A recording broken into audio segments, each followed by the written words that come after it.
Hello students, my name is Pankaj Pathania.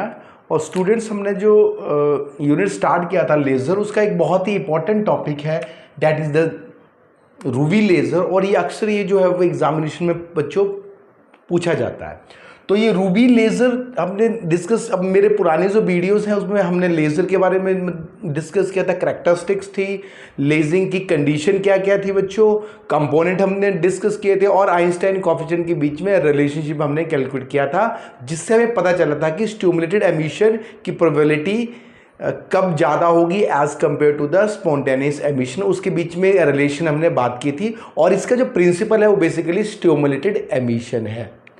ठीक है, तो पहले हम बात करते हैं रूबी लेज़र। तो आइंस्टाइन ने 1917 में स्टिमुलेटेड एमिशन का कॉन्सेप्ट दिया। उस कॉन्सेप्ट को यूज करके मेमैन ने 1960 में एक फर्स्ट जो है वो लेज़र डेवलप किया, that is basically Ruby laser. और ये सॉलिड स्टेट लेज़र है, और इसको हम पल्स लेज़र के फॉर्म में भी क्वेश्चन आ सकता है, या 3 लेवल लेज़र के फॉर्म में भी क्वेश्चन आ सकता है। तो ये 3 लेवल लेज़र है, पल्स लेज़र है और सॉलिड स्टेट लेज़र है, मतलब ये पल्स की फॉर्म में आउटपुट देता है बच्चों। ठीक है, और ये मेमैन ने 1960 में डेवलप किया था। तो ये रूबी है क्या? रूबी एक रॉड है, एक मटेरियल है, it is a crystal of aluminium oxide doped with chromium ion. अब ये क्रोमियम आयन को डॉप्ड किया गया है, मतलब कुछ एल्युमिनियम ऑक्साइड, कुछ एल्युमिनियम के एटम को क्रोमियम से रिप्लेस किया गया है, सिंपल सी बात है। ठीक है, तो ये रूबी रॉड है। अब क्वेश्चन ये है कि एल्युमिनियम ऑक्साइड में क्रोमियम को क्यों डॉप्ट किया? क्योंकि क्रोमियम के पास मेटास्टेबल स्टेट है, होती है बच्चों, और ये मेटास्टेबल स्टेट से क्या होगा?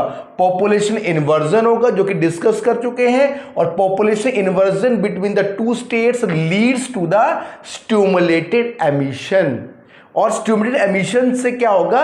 लेजर प्रोड्यूस होगा। स्पॉन्टेनियस एमिशन से एलईडी प्रोड्यूस होगा, मतलब कि इनकोहेरेंट सोर्स होगा, और स्टिमुलेटेड एमिशन से हमें कोहेरेंट सोर्स मिलेगा। तो क्रोमियम आयन को डॉप्ट किया गया एल्युमिनियम ऑक्साइड पे, तो ये हमारे पास। तो इसमें एक्टिव मीडियम, अब कंपोनेंट हमने डिस्कस किया था, एक्टिव मीडियम क्या है? अब यहां से ध्यान से देखिए, ये है हमारे पास ग्लास ट्यूब है, ग्लास ट्यूब के अंदर ये रूबी की रॉड है, और रूबी रॉड के सराउंडिंग में हमने क्या है? ये एक हेलिकन जियोन फ्लैश ट्यूब है। यहाँ पे ये ट्यूब जो हमने बनाई, जो कि ग्रीन लाइट की फ्लैश देती है, फ्लैश ऑफ द पल्स, मतलब कि पंपिंग के लिए जो फ्लैश देगी। तो ये जो रूबी जो मटेरियल है सॉलिड, जिसमें कि इंप्योरिटी क्रोमियम की है, तो उसके एटम जो है वो ग्राउंड स्टेट से हायर स्टेट में जाएंगे through the xenon flash tube. जैसे जियोन फ्लैश ट्यूब देगी, एटम जो है वो ग्राउंड स्टेट से हायर स्टेट में जाएगा, एंड देन मेटास्टेबल स्टेट में आएगा, फिर मेटास्टेबल स्टेट से फिर ग्राउंड स्टेट में आएगा, और लेजर को प्रोड्यूस करेगा। तो ये हमारे पास, अब फर्स्ट तो हमें पता चल गया कि एक्टिव मीडियम क्या है, it is aluminium oxide doped with chromium ion. Chromium ion क्यों बच्चों?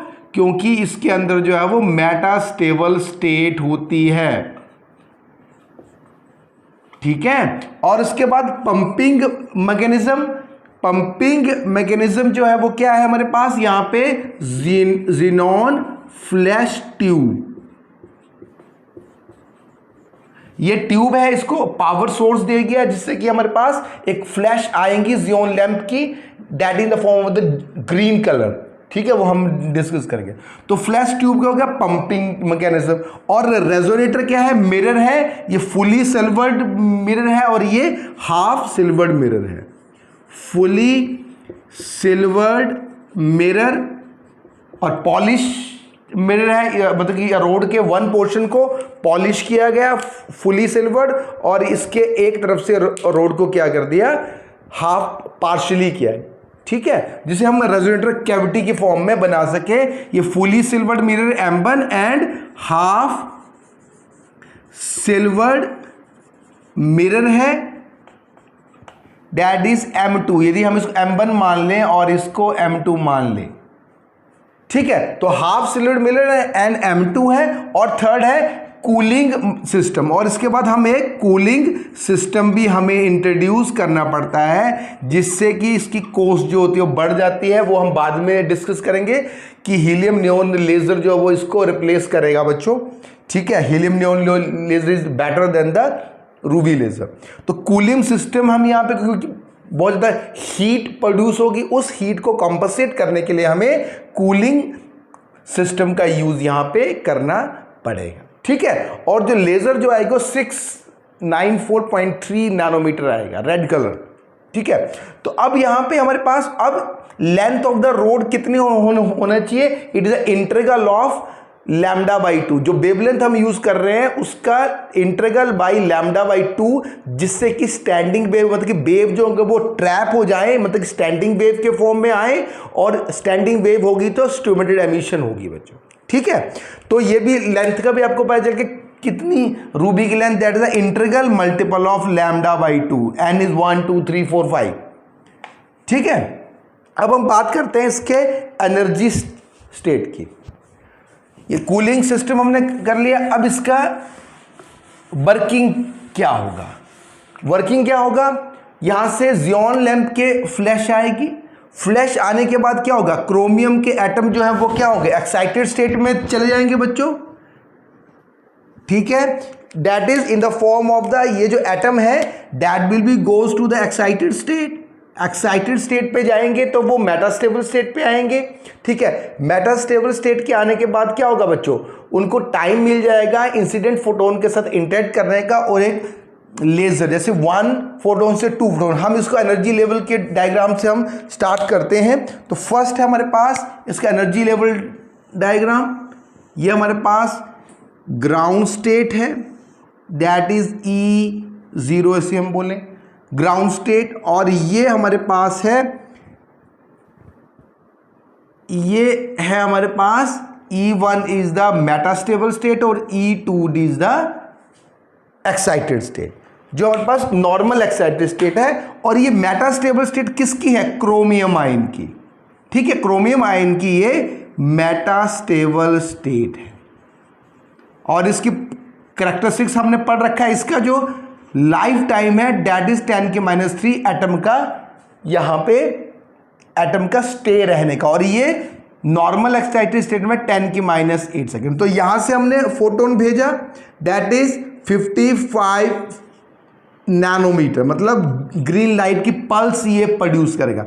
अब पल्स क्या करेगा, पल्स जो है वो ये एटम है, इन एटम्स को क्या स्टिमुलेटेड एब्जॉर्प्शन होगी, एब्जॉर्प्शन करके ये ग्राउंड स्टेट, ये एक्साइटेड स्टेट में चला जाएगा, ठीक है।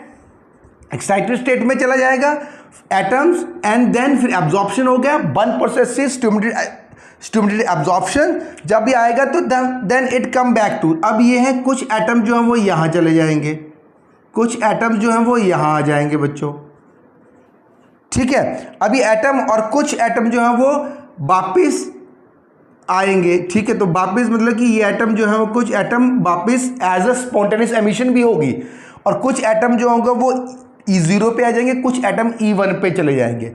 तो क्या होगा, यहां से हमारे पास एक फोटोन प्रोड्यूस होगा। तो photon is that incident photon, ये फोटोन क्या करेगा 694 का, सेम इस वाले एटम को क्या करेगा, परटर्ब करेगा, उसको इन्फ्लुएंस करेगा, और एक एनर्जी, एक तो हमारे पास फोटोन ये है ही,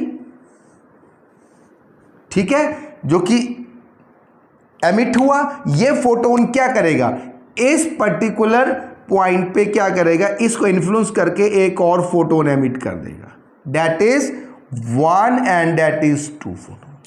तो यहां से अब ये 2 फोटोन हो गए, 1 से 2 फोटोन।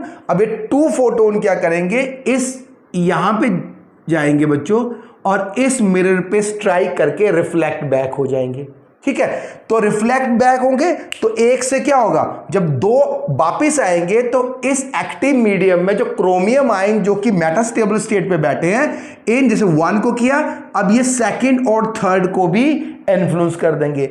अब 2 फोटोन से 4 फोटोन यहां पे आ जाएंगे, 1 2 3, एंड दैट इज 4। अब 4 फोटोन जो है वो M2 पे स्ट्राइक करेंगे।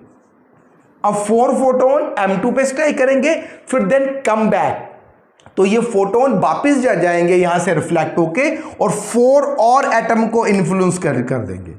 That is the 1 2 3 and 4 atom. तो 4 से फिर 8 एटम। अब 8 फोटोन जो होगा वो रूबी रॉड के जो मटेरियल के थ्रू पास करेगा और इस M2 मिरर से स्ट्राइक करके बैक आएगा। तो 8 से 16, 16 से 32, इस तरह से ये रेजोनेटर कैविटी की तरह बिहेव करेगा और मिलियंस ऑफ द फोटोन का एक बीम बन जाएगा, कोहेरेंट बीम बन जाएगा।